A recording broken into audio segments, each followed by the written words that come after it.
A former maintenance man says his status as a reserve police officer allows him to carry a gun even if he's on school property.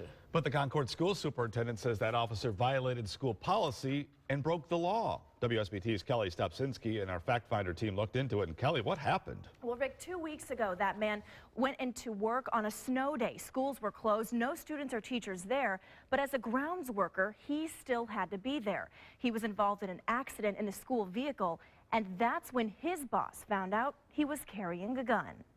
I feel like I've done nothing wrong. Rick Ball is a reserve officer with the Elkhart County Sheriff's Department.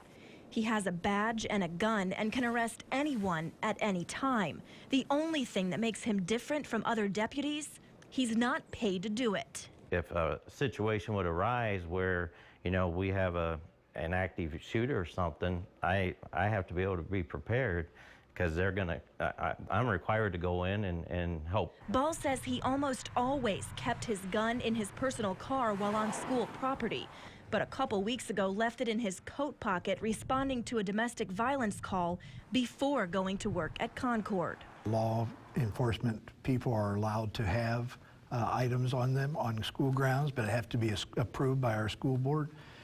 This is not a situation where that was approved. But Concord hired Ball as a police officer in the past. Last year, for example, he wore his uniform, gun, and a badge after a school shooting threat. I think the bottom line is there's a process to go through, and that process was not done. It's troubling in this day and age that we would have that type of policy and mentality. Elkhart County Sheriff Brad Rogers says he won't intervene in a hiring and firing situation, but he is frustrated with the school corporation's interpretation of the law.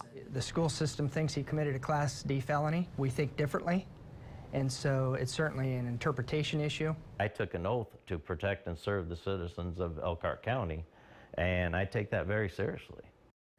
The sheriff told me state law allows him to limit reserve officers' powers, but in Ball's case, he has not. Ball is one of 22 reserve officers on the department.